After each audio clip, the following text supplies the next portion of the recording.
दोस्तों, अगर आप भी कोई पीसी यूज़ करते होंगे, कोई लैपटॉप यूज़ करते होंगे, तो आपने एक चीज़ नोटिस किया होगा कि जब भी आपका पीसी या लैपटॉप नया होता है तो उसकी स्पीड काफ़ी तेज़ होती है, काफ़ी तेज़ चलता है। लेकिन जैसे जैसे या फिर आप उसे नया फॉर्मेट किए हैं, इसके बाद वो काफ़ी तेज़ चलता है।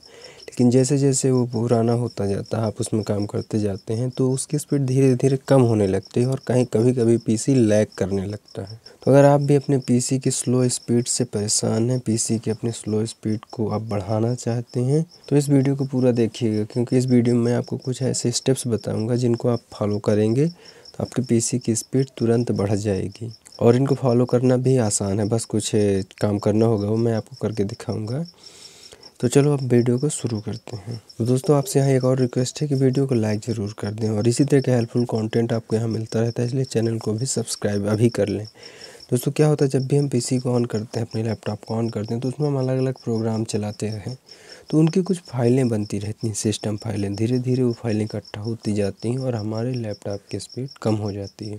तो इसके लिए आपको क्या करना है कि कुछ जगह आपको क्लियर करनी होगी। तो मैं बताता हूँ आपको। इस सर्च मेनू पे जाना है, विंडो 7 हो आपका, विंडो 10 11 कोई भी हो, सर्च में जाएंगे। यहाँ पर हम टाइप करेंगे रन टाइप करेंगे तो ये इस तरह से ये रन ऐप ओपन हो जाएगा। आप इसे रन एज एडमिन भी खोल सकते हैं और नॉर्मली भी आप इसे ओपन कर सकते हैं। रन जब ओपन होगा तो यहाँ पर आपको टाइप करना है टेम्प। ये टेम्प नाम का सिस्टम फोल्डर है।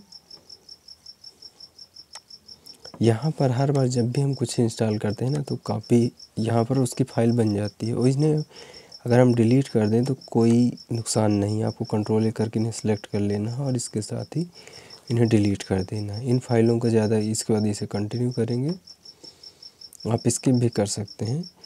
तो ये फाइलें डिलीट करने से नुकसान कुछ नहीं है, लेकिन जब भी अगर ये सिस्टम में पड़ी रही ना, तो सिस्टम इन फाइलों को बार बार जाके कैश करता रहता है, इसी के चलते स्पीड कम हो जाती है। तो आपको अपने पीसी की स्पीड बढ़ाने के लिए एक तो ये टेम्प फाइलें क्लियर करना है। इसके बाद फिर से रन को सर्च करेंगे। इसको सर्च करने के बाद इस बार ये साइन लगाएंगे, परसेंट वाला साइन, और इस टेम्प परसेंट वाला साइन, टेम्प और फिर से परसेंट। ये 2-3 फोल्डर हैं जहाँ की फाइलें हमें रिमूव करनी होती हैं। यहाँ भी ये जो फाइलें बनी हैं ना, ये सारी सिस्टम फाइलें, इनका कोई यूज नहीं है, इसलिए इन्हें भी कंट्रोल ए करके सेलेक्ट करेंगे। और इसके बाद अब देख सकते हैं 459 फाइलें हैं। 459 फाइलें मैंने डिलीट कर दी। अब सोचो, इतनी ज़्यादा फाइलें हैं तो इसीलिए तो सिस्टम का स्पेस ले रहा है। यहाँ आप देख सकते हैं कितना ज़्यादा स्पेस ये ले रही हैं। ये सारी फाइलें जब तक सिस्टम चलता है ना, तो सिस्टम का जो सीपीयू है वो यहाँ जाकर इन फाइलों को एक्सेस करता रहता है, जिसके चलते उसका एक तरह से टाइम वेस्ट होता है। तो आप इनको क्लियर कर सकते हैं। आप यहाँ देख सकते हैं 459 फाइलें थी, लेकिन कितना ज़्यादा स्पेस था। 459 फोल्डर थे। फाइलें यहाँ आप देख सकते हैं कितनी, 8000 फाइलें थी। अब इतनी ज़्यादा फाइलें पड़ी रहेंगी, 581 MB, तो सिस्टम तो लैग करेगा ही ना। तो इस तरह से ये चीज़ें भी आपको क्लियर करनी है। टेम्प क्लियर करना है, परसेंट का साइन, टेम्प परसेंट का साइन, ये 2 चीज़ें आपको रन में जा कर के टाइप करके क्लियर करने हैं। जो बीच बीच में आते हैं ना, इन्हें आप या तो स्किप भी कर सकते हैं, ट्राई अगेन के लिए भी कर सकते हैं। स्किप कर देते हैं। 2-4 फाइलें कभी कभी हो जाता है कि वो नहीं रिमूव होती हैं, तो उनसे कोई नहीं रिमूव हो रहे हैं तो कोई वायरस नहीं है, उनसे नुकसान भी नहीं है। अब ये ज़्यादा फाइलें थी, 500 MB की फाइलें थी, इसलिए यहाँ पर ये थोड़ा टाइम ले रहा है। ये क्लियर हो जाएगा अभी।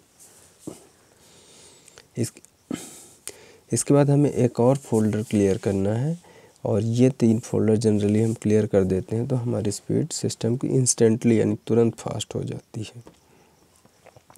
हमने टेम्प को क्लियर किया, परसेंट साइन टेम्प को क्लियर किया। इसके बाद एक बार और रन को ओपन करेंगे।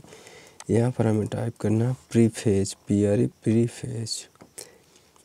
ये फाइलें भी सिस्टम के, इसको कंटिन्यू करेंगे, सिस्टम को स्लो करती हैं। इनको भी कंट्रोल ए करके सेलेक्ट किया, डिलीट कर दिया।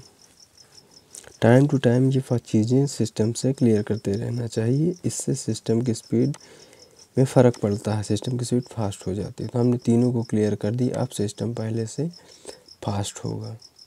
आप देख सकते हो न्यू टैब ये तुरंत खुल गया। तो इस तरह से दोस्तों ये 3 छोटे से बेसिक से स्टेप तुम लोग भी अप्लाई कर लो, सिस्टम की स्पीड तुरंत फास्ट हो जाएगी। और काफ़ी हेल्पफुल चीज़ें हैं ये चीज़ें, पता अगर आपको नहीं है तो अब आपको पता चल गया इन्हें regularly time to time update करते, मतलब ये क्लियर करते रहा करिएगा। चलिए दोस्तों, इस वीडियो में इतना ही। इस तरह की हेल्पफुल वीडियो हम मिलते रहेंगे। आप इस वीडियो को लाइक करके